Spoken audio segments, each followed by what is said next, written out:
First ಟ್ರಿಪ್ಪಲ್ಲಿ ಇಷ್ಟೊಂದು ಅಂದ್ಬಿಟ್ಟಿದೆಯಲ್ಲೋ sir ಯಾಕಡೆ sir. So ಈ ಬೈಕ್ಸ್ ಎಲ್ಲ ಹೋಗ್ತಿರೋದು ಪೆನುಗೊಂಡ ಪೋರ್ಟ್ ಕಡೆಗೆ. ಇಲ್ಲಿ ನಿಧಿ ಇದೆ ಅಂತ ಹೇಳ್ಬಿಟ್ಟು ಈ ಕಳ್ಳರು ಕದಿಮರು ಇರ್ತಾರಲ್ವಾ, ಇವ್ರು ಬಂದ್ಬಿಟ್ಟು ಹಗ್ದಾಕ್ಬಿಟ್ಟು ಪೂರ್ತಿ ಹಾಳು ಮಾಡಾಕ್ಬಿಟ್ಟಿದ್ದಾರೆ. ಸುತ್ತ 360 ನೋಡ್ತಿರೋ ಅಂತಂದ್ರೆ ಅಲ್ಲಿ ಪೂರ್ತಿ ಬಂಡೆಕಲ್ಲೇ. ಒಂಥರ ಗುಣ ಕೇವ್ ಇದ್ದಂಗೆ ಐತೆ ಹೇಳ್ಬೇಕಂತಂದ್ರೆ ಪ್ಲೇಸು. ಆ ಕಾಲದಲ್ಲಿ ತೆಪ್ಪೋತ್ಸವ ತುಂಬ ಬೈಕ್ಸ್ ಬಂದಿದ್ದಾವೆ ಇಲ್ಲಿ ಹೇಳ್ಬೇಕಂದ್ರೆ. ಹೊಸ ಬೈಕ್ ತೊಗೊಂಡಿರೋ ಖುಷಿಗೆ ಒಂದು ಲಾಂಗ್ ಟ್ರಿಪ್ ಹೋಗಲೇಬೇಕು ಅಂತ ನೈಟ್ ಪೂರ್ತಿ ನಿದ್ದೆನೇ ಬಂದಿಲ್ಲ. ಬೆಳಿಗ್ಗೆ 3 ಗಂಟೆಗೆ ಎದ್ದು ನಾವು ರೆಡಿಯಾಗಿ ನಮ್ಮ ಅಂಬಾರಿಗೂ ಪೂಜೆ ಮಾಡಿ ಸೊ ವೀರಾಂಜನೇಯ ಸ್ವಾಮಿ ಟೆಂಪಲ್ ಹತ್ರ ದರ್ಶನ ತಗೊಂಡು ಅಲ್ಲಿಂದ ನಾವು ಹೊರಟಿದ್ದೆ ಆಂಧ್ರ ಕಡೆಗೆ.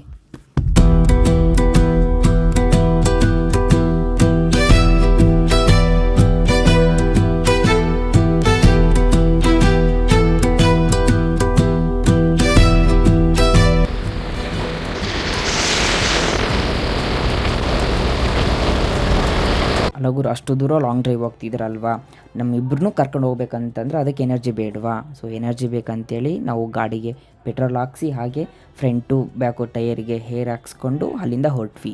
ನಾವು ಬೆಂಗಳೂರು ಬಿಟ್ಟಾಗ ಟೈಮ್ ಅರೌಂಡ್ ಒಂದು 5 o'clock ಆಗಿತ್ತು. ನಮ್ಮ ಡೆಸ್ಟಿನೇಷನ್ ಬಂದ್ಬಿಟ್ಟು ಪೆನುಗೊಂಡ ಪೋರ್ಟ್ ಆಂಧ್ರದಲ್ಲಿ ಇದೆ ಅಲ್ವಾ, ಸೊ ಅಲ್ಲಿ.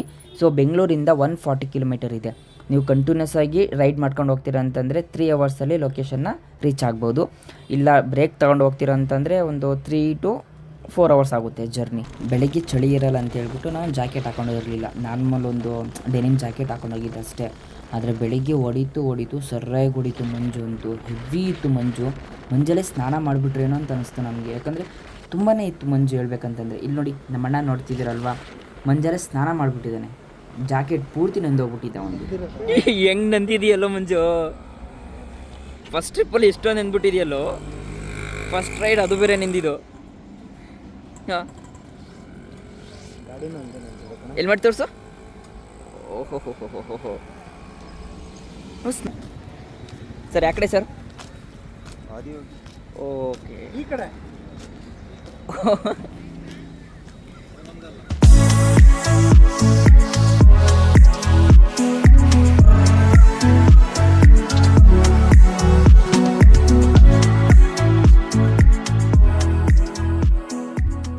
ಇಲ್ಲೇನು ಹೋಗ್ತಿದ್ದೇವಲ್ಲ ಬೈಕ್ಸು, ಈ ಬೈಕ್ಸ್ ಎಲ್ಲ ಹೋಗ್ತಿರೋದು ಪೆನುಗೊಂಡ ಪೋರ್ಟ್ ಕಡೆಗೆ. ನೀವು ಸಂಡೇ ಏನಾದರೂ ಬರ್ತೀರ ಅಂತಂದರೆ ನೀವು ಇದೇ ಥರ ತುಂಬ ಬೈಕ್ಸ್ ನೋಡ್ಬೋದು. ಎಲ್ಲ ಸೂಪರ್ ಬೈಕ್ಸೇ ಬರ್ತವೆ. 15 ಲಕ್ಷ 20 ಲಕ್ಷ 30 ಲಕ್ಷ ಲೈಕ್ ಈ ರೇಂಜಲ್ಲಿ ಇರ್ತಾವಲ್ಲ ಬೈಕ್ ಕಾಸ್ಟು, ಈ ಬೈಕ್ಸೇ ಬರ್ತವೆ. ನನಗಂತೂ ನೋಡಿ ತುಂಬಾ ಖುಷಿ ಆಯಿತು. ಯಾಕಂತಂದರೆ ನಾನು ಜಸ್ಟ್ ಅದು ಸೌಂಡ್ ಕೇಳಿದ್ದೆ ಬೆಂಗಳೂರಲ್ಲಿ, ಕೆಲವೊಂದು ಹತ್ರ ನೋಡೋಕ್ಕಾಗಿರಲಿಲ್ಲ. ಬಟ್ ಇಲ್ಲಾದರೆ ಎಲ್ಲ ಥರದ್ದು ಬೈಕ್ಸು ನೋಡಿದೆ. ಸಂಡೇನೇ ಯಾಕೆ ಬರಬೇಕು ಅಂತಂದರೆ ಏನಿಲ್ಲ ಅಂತಂದರೂ 50 to 100 ಬೈಕ್ಸ್ ಬರ್ತವೆ, ಎಲ್ಲ ಸೂಪರ್ ಬೈಕ್ಸೇ. ಅದಕ್ಕೋಸ್ಕರ ಸಂಡೇ ಬಂದರೆ ಎಲ್ಲ ಥರದ್ದು ಬೈಕ್ಸು ನೋಡ್ಬೋದು ನೀವು. ಸೊ ಒಳ್ಳೆ ಫೋಟೋಶೂಟು ಮಾಡ್ಕೋಬೋದು, ವೀಡಿಯೋನೂ ಸಿಗುತ್ತೆ ನಿಮಗೆ. ಅದಕ್ಕೋಸ್ಕರ ಬರ್ತೀರಂತಂದರೆ ಸಂಡೇ ಪ್ಲ್ಯಾನ್ ಮಾಡಿಕೊಂಡು ಅರ್ಲಿ ಮಾರ್ನಿಂಗ್ ಸ್ವಲ್ಪ ಬೇಗ ಬನ್ನಿ. ಬೇಗ ಬಂದರೆ ಸನ್ಸೆಟ್ಟು ನೋಡ್ಬೋದು, ಒಳ್ಳೆ ವ್ಯೂವು ಕಾಣಿಸುತ್ತೆ.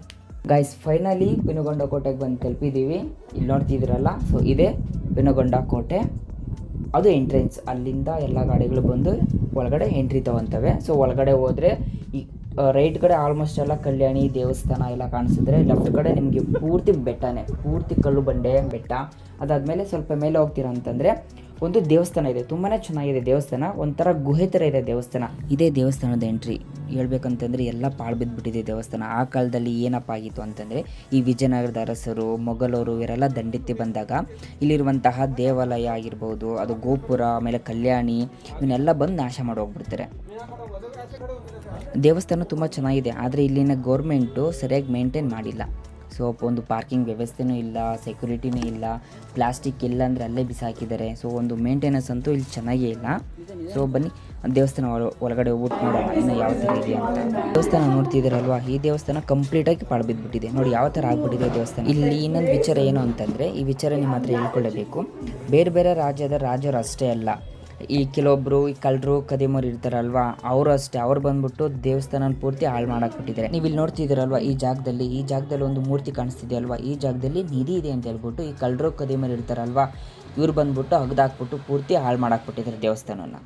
ಈ ಜನಗಳಿಗೂ ಈ ಥರ ಮಾಡೋದು, ಇನ್ಯಾರೂ ಮಾಡಲ್ಲ, ನಿಧಿ ಆಸೆಗೋಸ್ಕರ. ಸೊ ಎಲ್ಲ ಏನೇನೆಲ್ಲ ಮಾಡ್ತಾರೆ ನೋಡಿ. ಈ ದೇವಸ್ಥಾನ ನೋಡ್ತಿದ್ದೀರಲ್ಲ, ನೋಡಿ ಯಾವ ಥರ ಪಾಳು ಬಿದ್ದುಬಿಟ್ಟಿದೆ ಅಂತಂದರೆ ಮೇಲ್ ಚಾವಣಿನೂ ಇಲ್ಲ, ಅಷ್ಟು ಕುಸಿದ್ಬಿಟ್ಟಿದೆ ದೇವಸ್ಥಾನ. ಒಳಗಡೆ ಗರ್ಭಗುಡಿಯಲ್ಲಿ ಮೂರ್ತಿನೇ ಇಲ್ಲ. ಸೊ ಮೂರ್ತಿ ಏನು ಮಾಡಿದ್ರು ಎಲ್ಲೋಯ್ತೋ ಗೊತ್ತಿಲ್ಲ. ಅದನ್ನು ಬೇಕಂದರೆ ನಾಶ ಮಾಡಿರ್ಬೋದು ಆ ಕಾಲದಲ್ಲಿ ರಾಜರು. ಸೊ ನೋಡಿ ಡೋರ್ ಇದು ತುಂಬಾ ಚಿಕ್ಕದಾಗಿದೆ ಡೋರು. ಒಂದು ಅಟ್ ಎ ಟೈಮ್ ಒಂದು ಇಬ್ಬರು ಹೋಗ್ಬೋದು ಅಷ್ಟೇ. ಅದು ಹೋಗ್ಬೇಕಂತಂದರೆ ತಲೆ ಬಗ್ಸ್ಕೊಂಡೇ ಹೋಗ್ಬೇಕು ಮತ್ತು ತಲೆ ಬಗ್ಸ್ಕೊಂಡೇ ಬರಬೇಕು ಆಚೆ. ತುಂಬಾ ಚಿಕ್ಕದಾಗಿದೆ ಡೋರು. ಇಲ್ಲಿ ಆಂಜನೇಯ ಸ್ವಾಮಿ. ಸೊ ಇದು ರೀಸೆಂಟಾಗಿ ಮಾಡಿರೋದು ಅನಿಸುತ್ತೆ, ಯಾರೋ ಮಾಡಿ ಇಟ್ಟಿರಬೇಕು, ಅದು ಬಿದ್ದೋಗ್ಬಿಟ್ಟಿದೆ ದೇವಸ್ಥಾನ ಹತ್ರ. ನೋಡಿ ಯಾವ ಥರ ಇದೆ ಅಂತ. ಫುಲ್ ಪಾಳು ಬಿದ್ದೋಗ್ಬಿಟ್ಟಿದೆ ದೇವಸ್ಥಾನ. ಏನಂದರೆ ಏನೇ ಇಲ್ಲ ದೇವಸ್ಥಾನದಲ್ಲಿ, ಆ ಥರ ಇದೆ ದೇವಸ್ಥಾನ. ಇಲ್ಲಿ ಹೋಗಿ ಬರ್ತೀರಂತಂದರೆ ಬಂದು ನೋಡ್ಕೊಂಡು ಹೋಗಿ. ತುಂಬಾ ಚೆನ್ನಾಗಿದೆ ದೇವಸ್ಥಾನ, ತುಂಬಾ ಚೆನ್ನಾಗಿದೆ.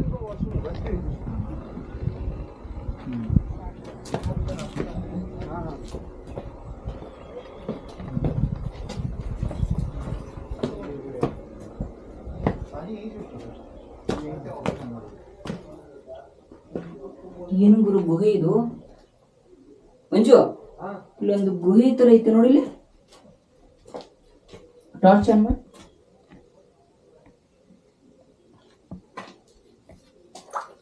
ಮೇ ಬಿ ಕುಸ್ತು ಬಿದ್ದಿರಬೇಕು. ಕುಸ್ತು ಬಿದ್ದಿರೋದಿದು.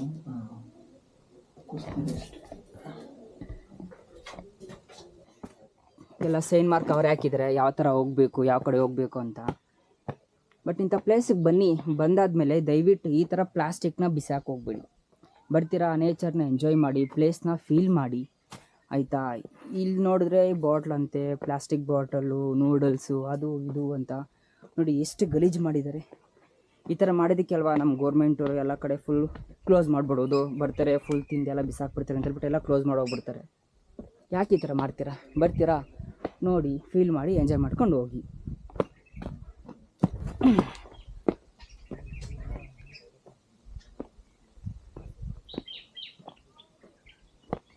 ಆ್ಯಕ್ಚುಲಿ ನನಗೂ ಈ ಪ್ಲೇಸ್ ಇರೋದು ಗೊತ್ತಿರಲಿಲ್ಲ. ನಾನು ಇನ್ಸ್ಟಾಗ್ರಾಮಲ್ಲಿ ರೀಲ್ಸ್ ಎಲ್ಲ ಸ್ಕ್ರೋಲ್ ಮಾಡಿ ಆಗಿದ್ದಾದ್ಮೇಲೆ ನನಗೆ ಗೊತ್ತಾಯಿತು, ಓ ಇಲ್ಲೊಂದು ಪ್ಲೇಸ್ ಇದೆ ಚೆನ್ನಾಗಿರೋದು ಅಂತ. ಸೊ ನೋಡೋಣ ಅಂತ ನಾನೇ ಎಕ್ಸ್ಪ್ಲೋರ್ ಮಾಡೋಕ್ಕೆ ಬಂದೆ.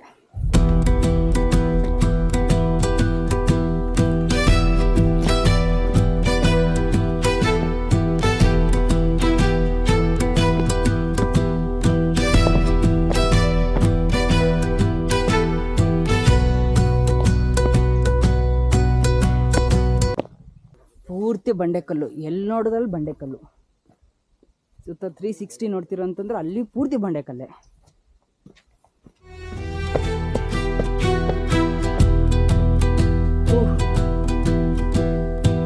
ಹಲೋ, ಅವಾಗ ಹೇಳಿದ್ನಲ್ಲ ಬೆಟ್ಟದ ಮೇಲೆ ಒಂದು ದೇವಸ್ಥಾನ ಇದೆ ಅಂತ. ಇದೆ ಅನ್ಸುತ್ತೆ ದೇವಸ್ಥಾನ. ಅದು ನೋಡಿದ್ರೆ 3 ದೇವತೆಗಳಿದೆ. ಆದರೆ ದೇವರಿರೋದು ಇದ್ರ ಒಳಗಡೆ. ಇಲ್ಲಿ ಕಾಣ್ತಿದೆಯಲ್ಲ, ಈ ಚಿಕ್ಕ ಡೋರ್ ಕಾಣ್ತಿದೆಯಲ್ಲ, ಈ ಬಂಡೆ ಒಳಗಡೆ ದೇವರಿದೆ. ಎಷ್ಟು ಚೆನ್ನಾಗಿದೆ ಅಂತಂದರೆ ಕಾಣಿಸ್ತಿಲ್ಲ, ಕ್ಲಿಯರ್ ಕಾಣಿಸ್ತಿಲ್ಲ, ತುಂಬ ಕಷ್ಟ ಇದೆ. ಹೊರಗಡೆ ಹೋಗ್ಬೇಕಂತಂದರೆ ಮುಟ್ಕೊಂಡು ಹೊರಗಡೆ ಹೋಗಬೇಕು. ಇನ್ನೊಂದು ವಿಚಾರ ಏನು ಅಂತಂದರೆ, ಅಮ್ಮನವ್ರಿಗೆ ಪ್ರತಿದಿನ ಪುರೋಹಿತರು ಬಂದ್ಬಿಟ್ಟು ಪೂಜೆ ಮಾಡಿ ದೀಪ ಅನ್ಸ್ಬಿಟ್ಟು ಹೋಗ್ತೀವಿ. ಸೊ ಜನಗಳು ಅಷ್ಟೇ ಪ್ರತಿದಿನ ಬಂದು ದರ್ಶನ ತಗೊತಿರುತ್ತೆ ಈ ಜಾಗದಲ್ಲಿ.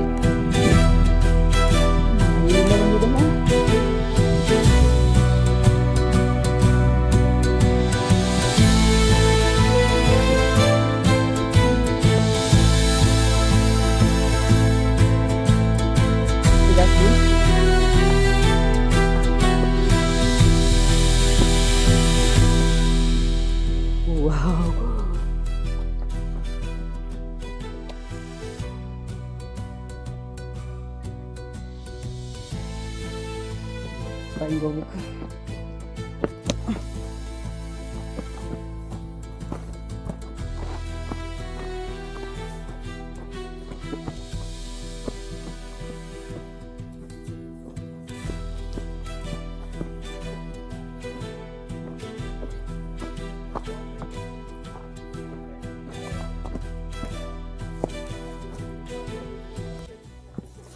ಓಯ್, ದಾರಿ ಇಲ್ಲಲ್ಲ ಇಲ್ಲಿ? ದಾರಿ ಇಲ್ಲ, ಆರ್ಬಿಡು. ಮತ್ತು ಅವ್ರು ಹೆಂಗೆ ಹೋದ್ರು? ಅಲ್ಲಿ ಇಲ್ವೇನೋ ದಾರಿ? ಈ ಚಿಕ್ಕ ದಾರಿಯಲ್ಲಿ ಹೋಗ್ಬೇಕಾ? ಹಾಂ. ಓಹ್ ಮೈ ಗಾಡ್, ಅವ್ರು ಬೇರೆ ದಾರಿಯಲ್ಲಿ ಹೋಗ್ತಿದ್ರು. ಅವ್ರು ಆ ಕಡೆ ಇಳಿತಿರೋದು, ಬಾ ನಾವು ಈ ಕಡೆ ಹೋಗೋಣ. ಚಿಕ್ಕ ದಾರಿ ಐತೆ ಪಕ್ಕನಾ? ಫಸ್ಟ್ ಟೈಮ್ ಬರ್ತಿರೋದಂದೆ ರೂಟು ಗೊತ್ತಿಲ್ಲ ನೋಡಿ. ನೀನೇ ಸ್ಲಿಪ್ ಆಗ್ತಿದ್ಯಾ? ಈಗ ನಾನು ಹೆಂಗೆ ಬರಲಿ? ಪಕ್ಕ ತಾನೇ? ಅಯ್ಯಪ್ಪ,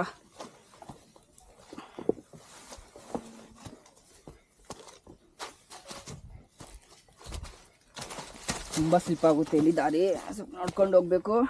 ಇಲ್ಲಾಂದರೆ ಪಾತಾಳಿ ಏನು ಬೀಳಲ್ಲ, ಕೈಕಾಲು ಮುರಿಯುತ್ತೆ ಅಷ್ಟೇ, ಇನ್ನೇನಿಲ್ಲ. ಅಂದರೆ ಶೂ ಹಾಕ್ಕೊಂಡಿದ್ದೀನಲ್ವಾ, ಸ್ವಲ್ಪ ಸ್ಲಿಪ್ ಆಗುತ್ತೆ, ಅದು ಬಿಟ್ಟರೆ ಇನ್ನೇನಿಲ್ಲ.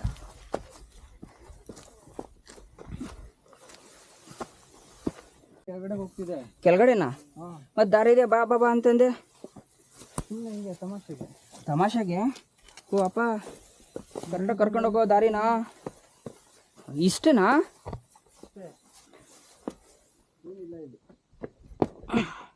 ಇಷ್ಟೇ ಇಲ್ಲ, ದಾರಿ ಇದೆ.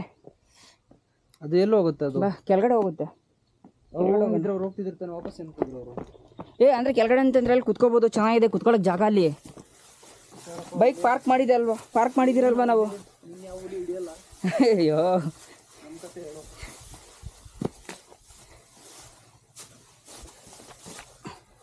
ಹಾಂ, ಇದೇ ಪ್ಲೇಸ್ ಹೇಳಿದ್ದು ನಾನು. ಅಯ್ಯಪ್ಪ,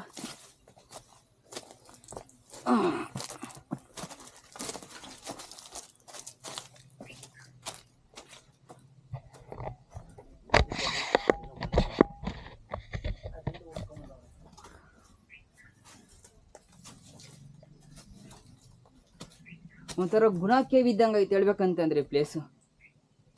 ಸಿಮಿಲಾರಿಟಿ ಏನಿಲ್ಲ, ಸ್ವಲ್ಪ ಓಕೆ ಅಂತ ಹೇಳ್ಬೋದು. ಮಿನಿ ಗುಣ ಕೇವ್ ಅಂತ ಹೇಳ್ಬೋದು ಈ ಪ್ಲೇಸ್ ಮಾತ್ರ.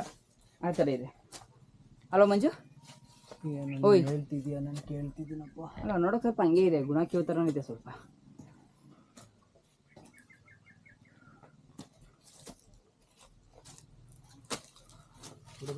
ಹಾಂ, ಓಕೆ, ಲೆಟ್ಸ್ ಗೋ. ಕಡೆ ಮುಗೀತು, ಮತ್ತೆ ಬೇರೆ ಕಡೆ ಹೋಗಿ ನೋಡೋಣ ಇನ್ನು ಏನೇನಿದೆ ಅಂತ. ಹೆವಿ ಬಿಸಿಲು ಹೊಡಿತಿದ್ಯೋ, ಹೆಂಗೆ ಹೊಡಿತಿದ್ಯೋ ಗೊತ್ತಾ ಇಲ್ಲಿ ಬಿಸಿಲು. ಅದು ಕೇಳ್ತಿಲ್ವಾ? ನೆಕ್ಸ್ಟ್ ನೀವು ಬರ್ತೀರಾ ಅಂತಂದರೆ ದಯವಿಟ್ಟು 8:30 ಒಳಗಡೆ ಬಂದು ನೋಡ್ಕೊಂಡು ಹೋಗ್ಬಿಡಿ. ಇಲ್ಲಾಂತಂದ್ರೆ ಈ ಕಡೆ ಬರೋಕ್ಕೆ ಹೋಗ್ಬಿಡಿ, ಅಲ್ಲೇ ರೋಡಲ್ಲಿ ನಿಂತ್ಕೊಂಡು ಅಲ್ಲೇ ಫೋಟೋ ಶೂಟ್ ಮಾಡ್ಕೊಂಡು ಹಾಗೆ ಹೊರಡಿ.